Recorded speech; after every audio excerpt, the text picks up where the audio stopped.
¿Qué tal, estimado estudiante? Mi nombre es Pedro Noé y voy a ser tu profesor de Historia de México. En esta primera cápsula vamos a estudiar y vamos a recordar algunas cosas que tú deberías de tener en tu conocimiento. Nuestro tema va a ser toda la parte del periodo prehispánico y vamos a llegar hasta el virreinato. Y vamos a terminar de ver el criollismo al final de esta cápsula.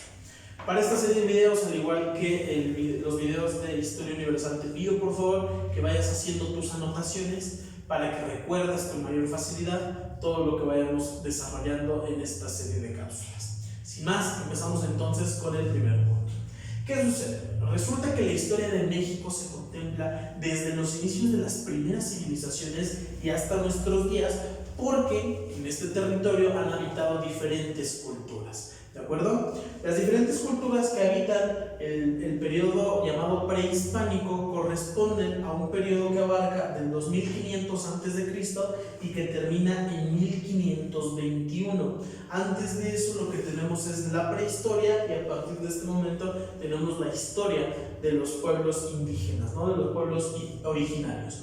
Para empezar, ¿por qué le llamamos prehispánico? Muy sencillo, pre quiere decir antes, hispánico viene de España, es decir, el periodo que está antes de España, antes de que lleguen los españoles, porque sé que tú ya conoces que en 1521 conquistaron a la Gran Tenochtitlan, conquistaron México, como decimos habitualmente.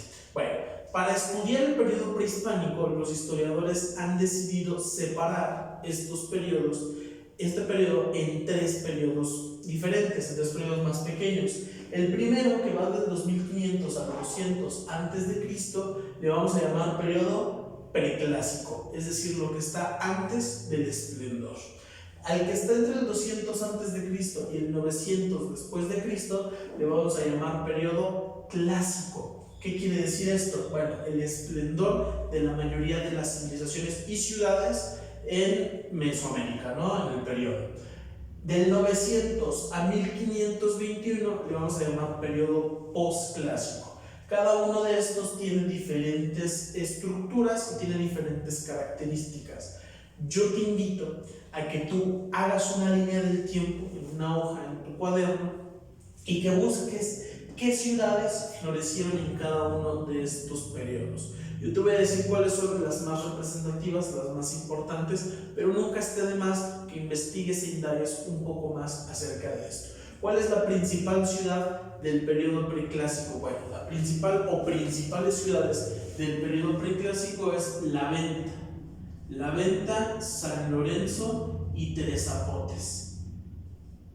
Estas tres ciudades corresponden a una civilización ya extinta que nosotros denominamos civilización olmeca. A lo mejor la recuerdas de tus clases de secundaria, la recuerdas de la primaria por las cabezas colosales. Los olmecas son los que tallaban cabezas colosales, ¿de acuerdo? En el periodo clásico va a florecer una ciudad súper importante, importantísima para todo el periodo, que es Teotihuacán, ¿de acuerdo?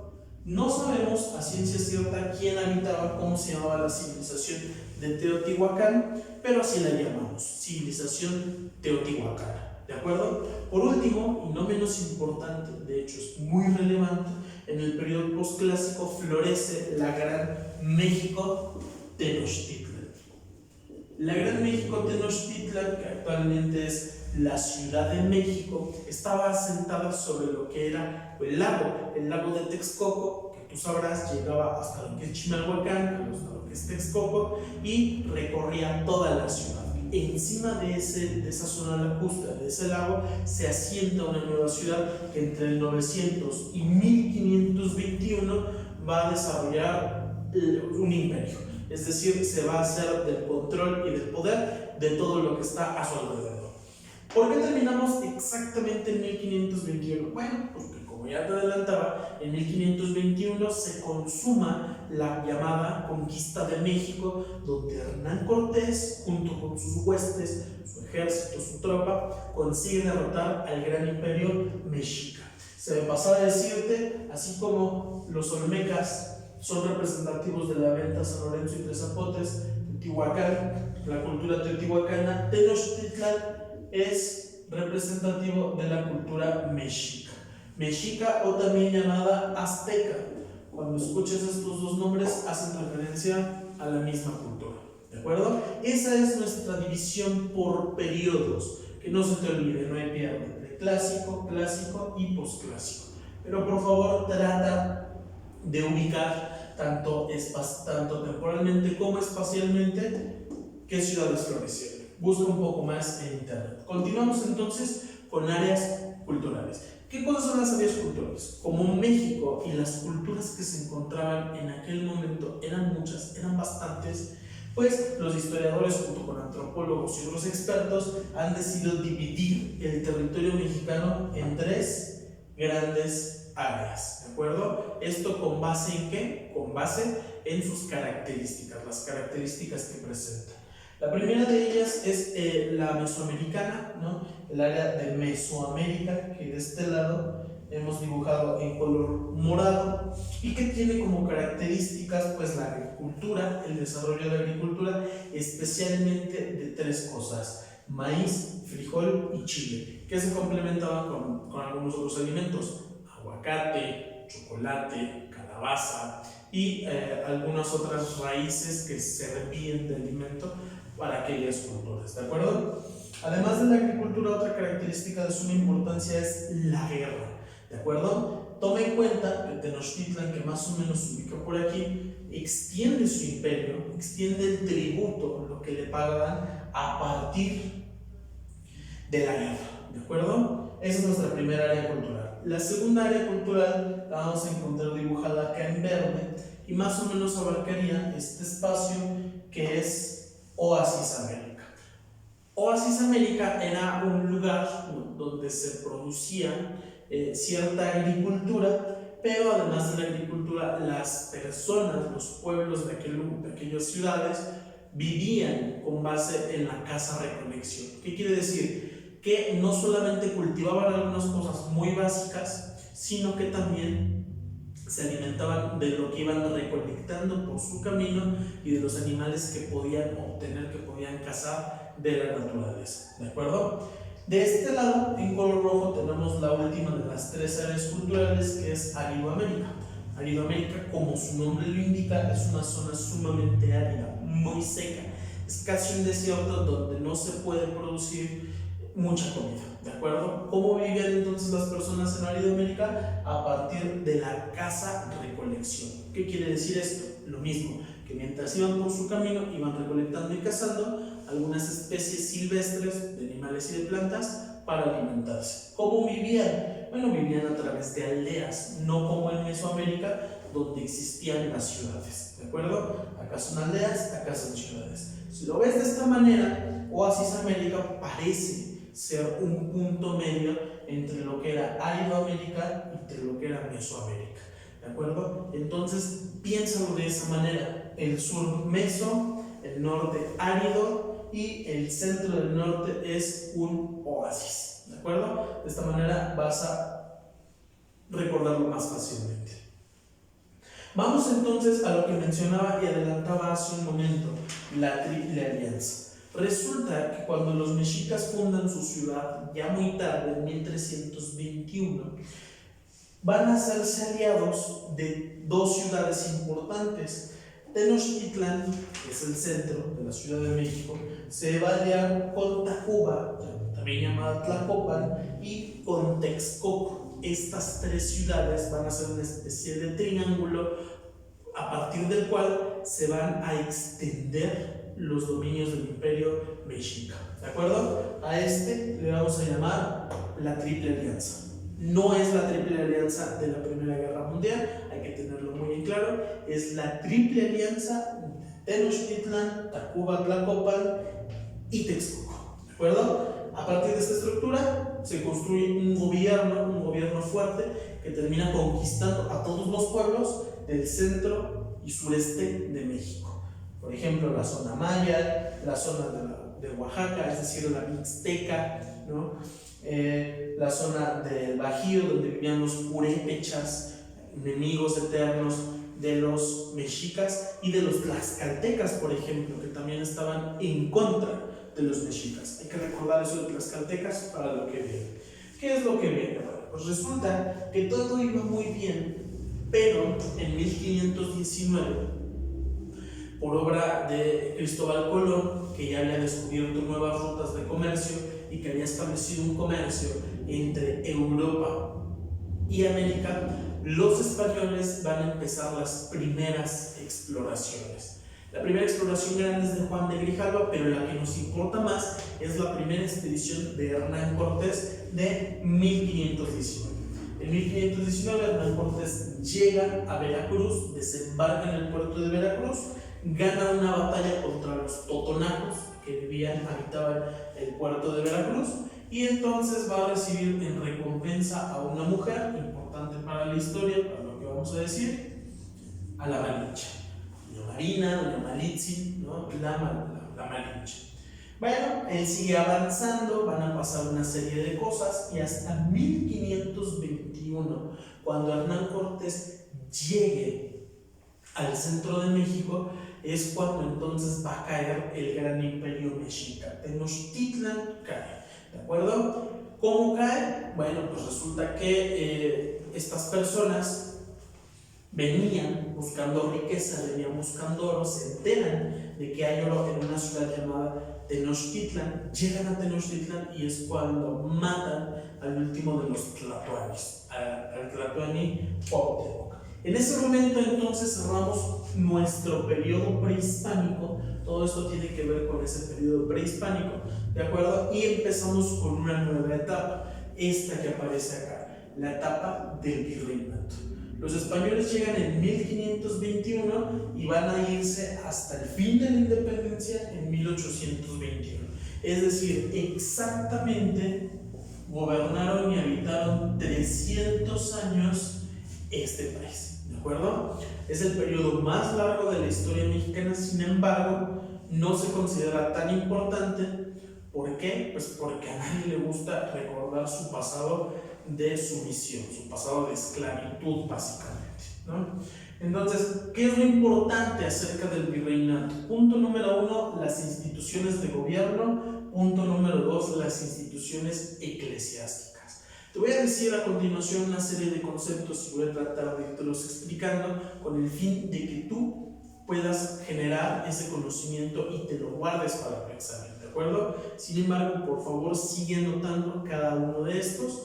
Pausa este video cuando tú lo necesites. Bueno, la primera institución de gobierno se llama audiencias. ¿Qué cosa es una audiencia? Muy sencillo. Imagínate que en la época del virreinato, la persona que estaba al mando de todo el gobierno era precisamente el rey. El rey era el que gobernaba. Debajo del rey había una representación directa de este rey, que era un amigo, era un conocido, era un administrador que venía a las Indias, así se le conocía en México, a gobernar y administrar la riqueza del rey. ¿Cómo le vamos a conocer a esta persona? Como virrey.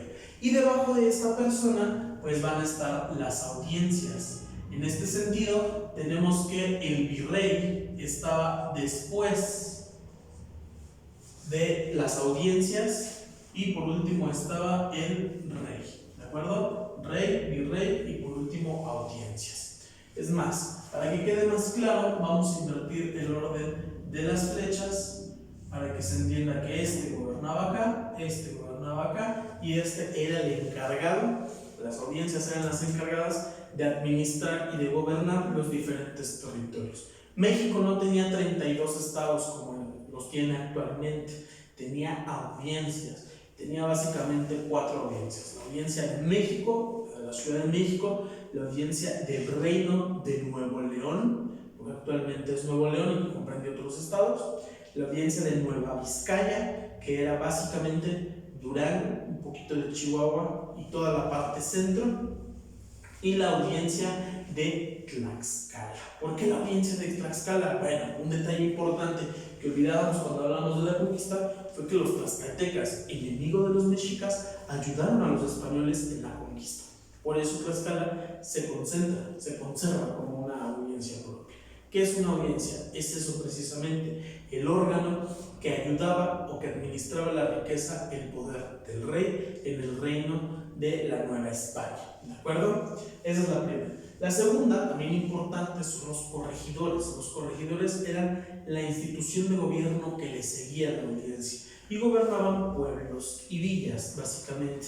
Es decir, los corregidores eran los encargados de que en un pueblo gobernaban ellos, en una villa gobernaban ellos, mientras que a nivel más general, los auditores, ¿no?, o los miembros de la audiencia, como también se les conoce, eran los que gobernaban toda esa serie de pueblos, ¿verdad? Vamos entonces a las instituciones eclesiásticas. ¿Qué cosas son las instituciones eclesiásticas?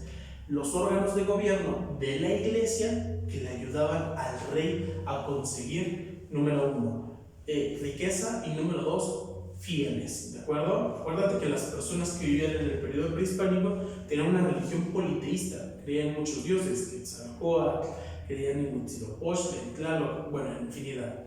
La religión católica dice que no, que eso está mal y que solamente hay que creer en un solo Dios. Bueno, estas instituciones nos ayudan a nosotros, nos ayudaban a la iglesia a tener nuevos fieles, a tener nuevos seguidores y a generar riqueza a través del diezmo, de las cofradías y bueno, de mil cosas, ¿de acuerdo?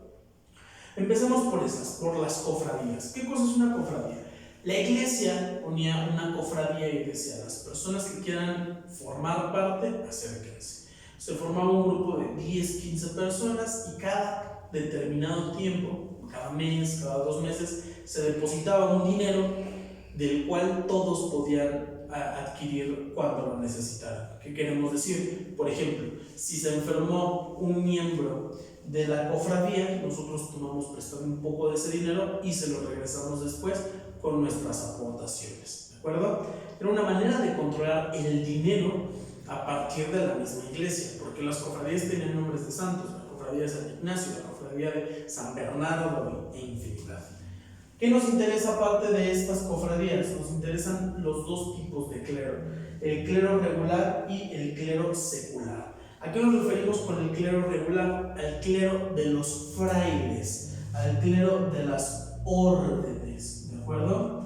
Es decir, las órdenes religiosas de las que estaban encargadas de adoctrinar, de enseñarles el evangelio a los indios, básicamente, ¿sale? Existían cuatro órdenes principales: la orden de los franciscanos, la orden de los dominicos, la orden de los jesuitas y la orden de los agustinos, ¿de acuerdo? Estas 4 órdenes, es decir, estos 4 tipos diferentes de frailes, eran los que les enseñaban no solamente el evangelio, no solamente la religión, sino a leer, a escribir a los indígenas, ¿de acuerdo? El clero secular, por otra parte, secular quiere decir del siglo, eran los sacerdotes que administraban las parroquias, ¿sí?